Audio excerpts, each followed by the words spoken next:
Assalamualaikum warahmatullahi wabarakatuh. Sahabat-sahabat, teman-teman, saya dalam kesempatan video kali ini akan membahas tentang karena ini ada berita baru, yaitu kemunculannya burung Garuda. Katanya ini di Gunung Temanggung yang berada di Jawa. Jadi dalam kesempatan ini, jadi si burung Garuda ini bukan hanya sekedar kali ini, jadi sering sekali atau sering menampakkan, namun ini berita baru, dia menampakkan lagi dengan tenangnya, dia tidak takut karena burung besar. Nah, kalau dilihat dari sejarah kenapa Indonesia itu dengan lambangnya burung Garuda, karena burung Garuda itu dulu saya mendengar dari guru-guru saya dulu. Saya juga belum tahu sumber kepastiannya dari cerita, karena burung Garuda itu burung yang paling besar atau terbesar di Indonesia. Ini yang di Indonesia burung Garuda itu, dan melambangkan bahwa burung Garuda itu burung perkasa. Dia sayapnya lebar, terbangnya cepat gitu. Makanya di sini saya akan membahas sedikit tentang makna dari Pancasila yang dulu diajarkan. Kalau sekarang saya kurang tahu diajarkan apa enggak. Yang dulu saya dengar dari guru saya, dari guru-guru saya, kalau membahas tentang Pancasila atau makna dari arti dari Pancasila secara makna lugawiyah atau makna lugot, atau makna yang tertandung dalam kandungan dari tulisan atau kata-kata yang berada di Pancasila gitu. Yang pertama adalah dari Pancasila, yaitu mengandung, makanya lambangnya burung Garuda. Karena ini lagi ada fenomena baru burung Garuda, saya akan membahas sedikit tentang Pancasila yang dulu saya mendengar dari guru-guru waktu zaman saya sekolah tahun 80 tahun 82 saya masuk SD tahun 82 ingat gitu. Jadi dulu itu dari kelas 1 itu sudah dijelaskan tentang, dari kelas 1 sampai kelas 6 sampai SMP itu udah pelajaran SMA tuh masih ada tentang membahas Pancasila, makna dari arti Pancasila tersebut. Yang pertama adalah dari Pancasila. Cuman kalau untuk membahas sayap terus bulunya lehernya itu saya agak lupa gitu artinya atau filosofinya. Itu ada filosofinya. Makanya Bhinneka Tunggal Ika itu dipegang gitu. Dari di gambar Pancasila itu Bhinneka Tunggalnya Ika itu dipegang gitu. Kenapa? Karena berbeda-beda pendapat tapi satu tujuan gitu. Jadi dipegang, harus dipegang gitu. Beda pendapat, beda partai dan lain sebagainya itu melambangkan bahwa perbedaan itu dilindungi oleh undang-undang, tapi satu tujuan untuk membangun negeri ini. Saya sedikit akan membahas tentang Pancasila yang saya dengar dulu dari guru-guru saya. Semoga ada bermanfaat buat teman-teman. Yang pertama adalah sila pertama itu adalah ketuhanan yang Maha Esa. Dari bahasa ketuhanan yang Maha Esa itu, maka di sini filosofi lambangnya itu bintang. Karena bintang itu adalah lambang yang paling tinggi, yang berada di atas itu. Makanya kita lihat dulu dari bahasa ketuhanan yang Maha Esa. Ketuhanan yang Maha Esa itu Tuhan adalah satu, ketuhanan berarti mempunyai ada beberapa keyakinan. Tuh arti daripada ketuhanan. Ini sekilas saja saya pelajari dulu. Kalau kata ketuhanan dari kata Tuhan, Tuhan itu satu keyakinan gitu. Maupun umat Islam, Hindu, Buddha dan lain sebagainya. Karena di Indonesia itu ada beberapa agama, Hindu, Kristen, Buddha, Islam, dan Protestan. Dari kata ketuhanan, dari kata Tuhan, kalau Tuhan itu satu keyakinan, satu agama Tuhan. Kalau dalam Islam itu adalah Allah Subhanahu wa Ta'ala. Kalau dalam agama yang lain saya kurang tahu. Jadi ketuhanan itu berarti beragam. Barang siapa yang ingin memegang Pancasila atau didesainnya oleh orang-orang yang pencetus Pancasila dulu, kita beragam, harus saling menghargai. Maka ketuhanan yang Maha Esa, ketuhanan Tuhan, ketuhanan berarti saling sentuh menyentuh. Agama masing-masing, Islam punya Tuhannya sendiri-sendiri atau punya Tuhannya sendiri, keyakinannya sendiri. Buddha, Hindu dan lain sebagainya itu ada keyakinan masing-masing. Karena beragam, maka bahasanya juga catat ketuhanan yang Maha Esa. Pasti setiap agama itu punya Tuhannya masing-masing. Kalau dalam Islam, saya agama Islam ada ketuhanan. Tuhan itu adalah Allah Subhanahu wa Ta'ala.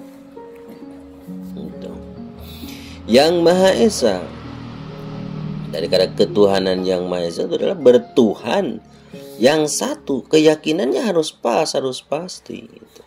Umat Islam harus pasti keyakinannya, karena bahasanya ketuhanan yang Maha Esa yang paling tertinggi. Makanya filosofi lambangnya itu adalah bintang. Nah, itu sekilas. Yang kedua adalah kemanusiaan. Jadi ini dasar-dasar dari negara kita. Dasar negara kita adalah mempunyai ketuhanan. Nah, setelah ketuhanan kita mempunyai Tuhan, otomatis yang punya keyakinan, pegangan dalam hidup, maka masuklah ke sila kedua. Adalah kemanusiaan yang adil, benar dan beradab. Kemanusiaan kata daripada manusia. Kemanusiaan berarti kalau misalkan keras dan kekerasan itu beda. Keras dalam arti itu sifat individu. Kalau kekerasan itu udah menyentuh orang lain. Maka di sini dalam bahasa kemanusiaan, manusia dan kemanusiaan itu beda. Kalau kemanusiaan sudah menyentuh kepada orang lain, kemanusiaan baik bersifat kasih sayang atau mau bersifat kekerasan atau bersifat mencelakai orang, itu sudah kemanusiaan. Tapi di sini ada kemanusiaan, di sini kita saling menyentuh satu sama lain atau saling mengasihi satu sama lain dengan bintangnya juga, dengan filosofinya rantai gitu. Rantai itu bisa menyakiti orang atau bisa juga mengikat orang. Itu maka di sini kalau saya bahas satu persatu tentang ini filosofinya yang lebih panjang, itu durasinya bisa beberapa jam. Jadi kemanusiaan itu adalah kita harus saling. Dalam bahasa lain ada demi kemanusiaan, berarti adalah kasih sayang, membantu, saling menolong. Di sini sila kedua adalah kemanusiaan yang adil dan beradab. Kemanusiaan yang adil dan beradab, yang adil itu memberikan sesuatu sesuai porsinya masing-masing. Setelah memberikan sesuatu dengan porsinya masing-masing gitu, dan beradab, harus ada etika yang dibangun. Jadi kita kasih sayang, memberikan sesuatu dengan porsinya masing-masing, terus kita harus punya sopan santun. Nah, sila kedua. Nah, sila ketiga persatuan Indonesia, kita percepat saja. Persatuan Indonesia dari kata persatu. Nah, bersatu, maka di sini persatuan. Maka lambangnya di sini filosofinya adalah kayu. Jadi saling dukung mendukung, persatuan bersatu dari mulai yang kecil sampai yang besar. Tidak akan ada yang besar kalau tidak ada yang kecil. Tidak akan ada yang kuat kalau tidak ada yang lemah. Maka di sini persatuan, kita harus bersatu. Dengan filosofinya di sini tangkal beringin, dari mulai akar sampai daun ranting itu satu kesatuan. Dari mulai rakyat jelata sampai ke presiden sampai ke pemerintah yang paling atas, itu adalah persatuan Indonesia. Maka kalau tidak ada kebersatuan atau tidak ada persatuan kebersamaan, tidak ada kebinekaan dalam negara ini, berarti sudah menghilangkan sila ketiga. Yang keempat, ini secara cepat saja. Jadi dari 1, 2, 3 itu adalah ada kesinambungan. Yang keempat adalah kerakyatan yang dipimpin oleh hikmat kebijaksanaan dalam permusyawaratan perwakilan. Maka di sini lambangnya adalah kepala, karena kerakyatan asal daripada rakyat. Rakyat itu adalah berarti orang-orang yang berada yang tidak mempunyai kekuasaan, rakyat disebutnya. Maka di sini kerakyatan namanya. Kerakyatan berarti yang dipimpin, berarti kerakyatan masyarakatnya yang dipimpin, yang dikepalai gitu oleh hikmat. Makanya ketika kita mendirikan pemimpin untuk menjadi kerakyatan yang dipimpin oleh hikmat, maka harus orang-orang yang betul-betul berkompeten, tahu tentang tata negara gitu. Dan saya di sini tidak mengatakan bahwa orang lain siapapun mengatakan nama tidak bisa memimpin negara, tidak. Ini hanya saya menjelaskan tentang kerakyatan yang dipimpin oleh hikmat. Seharusnya orang yang memimpin satu negara, satu provinsi atau kabupaten itu harus orang-orang yang punya hikmat, harus kebijaksanaan, orang yang punya kebijaksanaan dalam permusyawaratan, juga dilindungi dengan atau dibentuk dengan permusyawaratan perwakilan. Yang orang-orang yang mewakili masyarakat, yang mewakili rakyat, maka dia harus tahu itu. Maka di sini atau filosofinya adalah kepala. Jadi kerakyatan yang dipimpin oleh hikmat, rakyat yang dipimpin oleh hikmat. Hikmat itu adalah dia mengetahui kebaikan-kebaikan.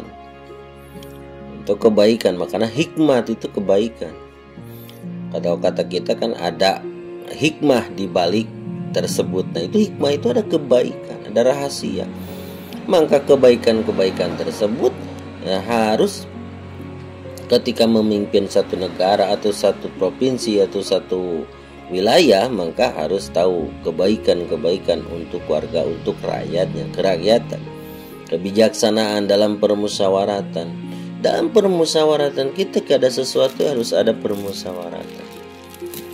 Itu mengkritik boleh, tapi ada batasan-batasannya juga. Nah, itu makanya filosofinya, lambangnya itu adalah kepala banteng. Yang kelima adalah keadilan sosial.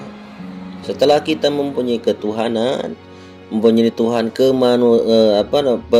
kemanusiaan, maka manusianya harus adil, terus juga harus bersatu. Keadilan kalau tidak ada kebersatuan ya mana mungkin. Terus sekarang yang keempat adalah kepemimpinan kerakyatan.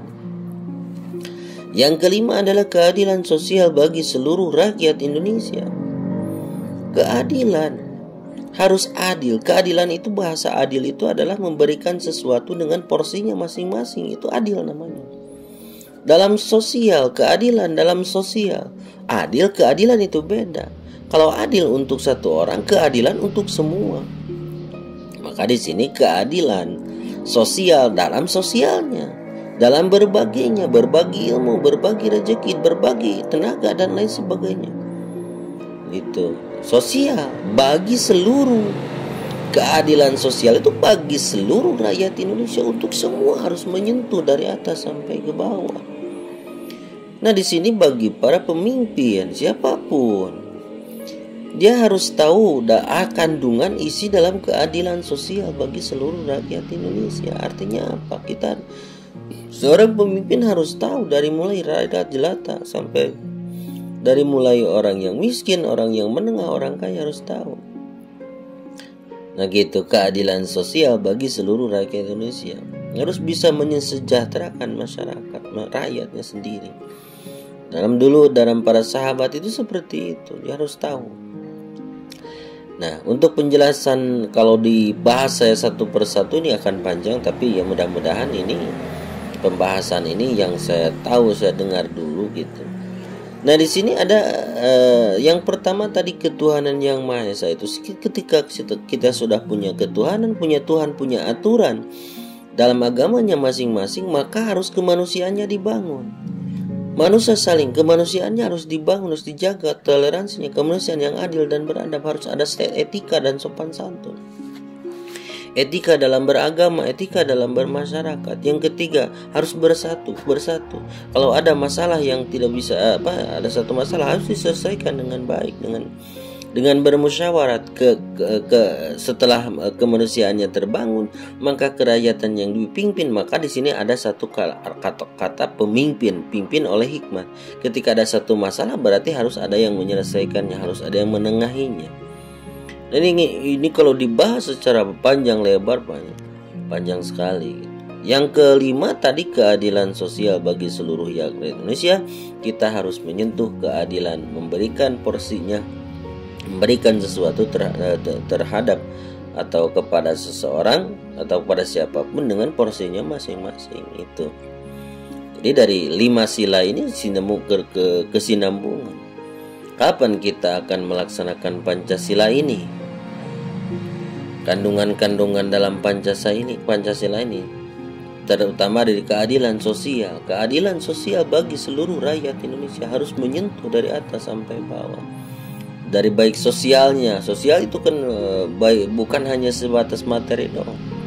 Pengetahuannya harus adil dalam pengetahuan, memberikan kenyamanan, memberikan ketertiban, keamanan, memberikan ekonomi sejahtera, keamanan itu harus seluruh bagi keadilan sosial, keadilan memberikan porsinya masing-masing bagi seluruh rakyat Indonesia itu. Nah, ini untuk membahas seperti ini. Terima kasih buat teman-teman yang sudah menonton video ini. Semoga ada bermanfaatnya. Terima kasih. Wassalamualaikum warahmatullahi wabarakatuh.